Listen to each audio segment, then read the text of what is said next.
మాతృదేవోభవ శ్రీ మహాగణాధిపతయ నమః. మనం వాస్తు విద్యలో భాగంగా ఈ ఫ్లోర్ ప్లాన్స్ మీద అధ్యయనం చేస్తున్నాం. అందులో ఈ కొత్త ప్లాన్ ఒకళ్ళు డిజైన్ చేసుకుని పంపించారు. కోర్స్ వాళ్ళు ప్లానింగ్ ఎప్పుడైనా సరే ఎవరికైనా సరే అది వేసుకుని ప్లాను దాన్ని పిల్లర్స్ వేసేసి తర్వాత సంప్రదించడం కంటే కూడా ముందుగా సంప్రదిస్తే ఎటువంటి నష్టాలు జరగకుండా ఎక్కువ శాతం సర్వైవ్ అయ్యేందుకు అవకాశం ఉంటుంది.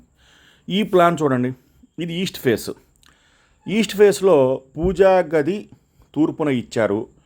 అక్కడ జాగా చిన్నది అయినప్పటికీ జాగా చిన్నదైనప్పుడు మనం కిందన సెల్లారెల్లే లేదా స్టిల్ట్ ఫ్లోర్ అంటాం, వాడుకలో సెల్లార్ అంటారు, ఖాళీగా వదిలేసి పై అంతస్తులో ఇల్లు కట్టుకోవడం ద్వారా మనం వాస్తుని చాలా వరకు పొందుతాం.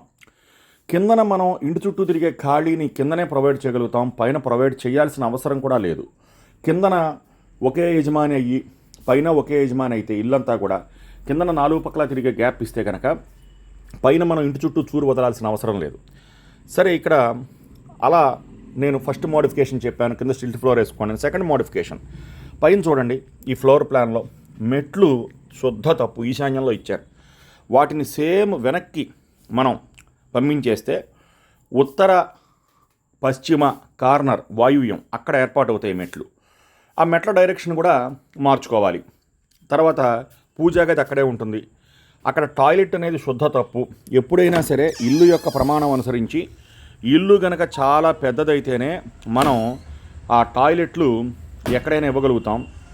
అంటే ఇంటి యొక్క స్థలము, ఇంటి యొక్క గణితము పెచ్చుగా ఉన్నప్పుడు ఈశాన్య భాగం అనేది కూడా పెచ్చుగానే ఉంటుంది. ఒక 40 అడుగుల వెడల్పు ఇల్లు తీసుకున్నాం అనుకోండి, దానికి 9 భాగాలు చేసినప్పుడు వచ్చే ఆన్సర్కి 19 అడుగులు తీసుకున్నప్పుడు వచ్చే ఆన్సర్కి చాలా డిఫరెన్స్ ఉంటుంది. కాబట్టి ఈ ఇంటికి ఈశాన్యంలో అక్కడ మెట్లు టాయిలెట్ రెండు కూడా పనికిరావు.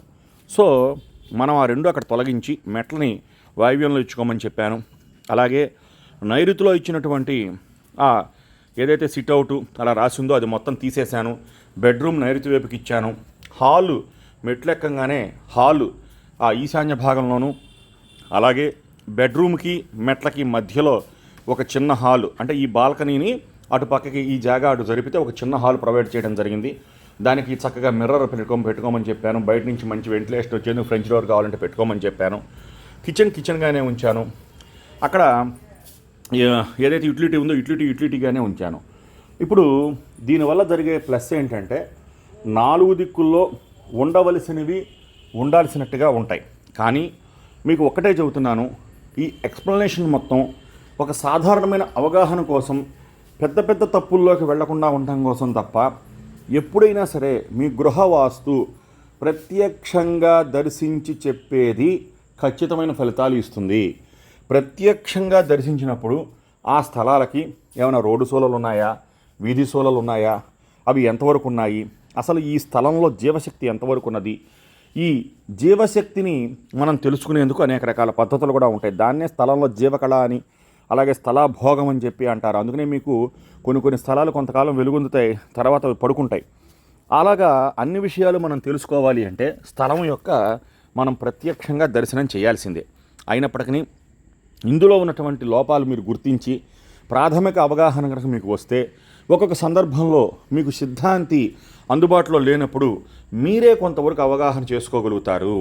ఇకపోతే ఇప్పుడు నేను కింద స్టిల్ట్ ఫ్లోర్ ఇచ్చాను కాబట్టి ఆ మెట్లెక్కి అబ్బాయి పైకి ఎక్కగానే పశ్చిమ వాయువ్యం గుండా పైకి ఎక్కుతారు. కానీ కిందకి దిగేటప్పుడు ఆయన ఎగ్జాక్ట్గా తన ఇంట్లోంచి పశ్చిమ వాయువ్యంలో గుండా కిందకి దిగిన మెట్లు దిగిన తర్వాత ఉత్తరం బారుత నడిచి ఈశాన్యంలోంచే బయటకు వస్తారు. అంటే ఆయన పేరు బలానికి తూర్పు నడక ప్రశస్తం, పడమర నడక ప్రశస్తం. కాబట్టి ఈ రకంగా డిజైన్ చేయడం జరిగింది. ఆ మార్పులు చేసిన డిజైన్ని నేను పెట్టట్లేదు, ఎందుకంటే ఆ మార్పులు చేసిన డిజైను అనేది ఇంకా దానిలో పిల్లర్ పాయింట్స్ ఎక్కడ, మర్మస్థానాలు ఎక్కడ, అవి కూడా ఇవ్వడం జరిగింది. అవన్నీ కూడా స్థలంలో ప్రత్యక్షంగా ఇవ్వడం జరుగుతోంది. అది ఇచ్చిన తర్వాత కూడా ఒక అప్డేట్ ఇస్తాను. దీని మీద మీ అభిప్రాయాలు కూడా మీరు కామెంట్ చేయండి. దయచేసి ఫ్లోర్ ప్లాన్స్ని నమ్మి మీరు ఇళ్ళ మొదలు పెట్టవద్దు. ఇళ్ళ నిర్మాణాలు ఖచ్చితంగా ఆ ఫ్లోర్ ప్లాన్ మీరు అనుకున్నది వాస్తురీత్యా అవునా కాదా కూడా 1-2 సార్లు చెక్ చేసుకోండి. దీనివల్ల నా నిర్మాణ వ్యయం ఎటువంటి పరిస్థితుల్లోనూ మీకు అధికంగా అవ్వదు, ఎటువంటి నష్టాలు జరగవు. దానివల్ల ఇంట్లోకి వెళ్ళిన తర్వాత సుఖ సౌఖ్యాలతో వర్ధిల్లటం కూడా జరుగుతుంది. శుభమస్తు. అంతేకాకుండా ముఖ్య విషయం, మీరు వేసుకునే ఫ్లోర్ ప్లాన్కి సిద్ధాంతికి, అంటే ఆ ఇంజనీర్ గారికి సిద్ధాంతికి కూడా కొంచెం ఇద్దరికి వాస్తు మీద అవగాహన, అండర్స్టాండింగ్ ఉండాలి.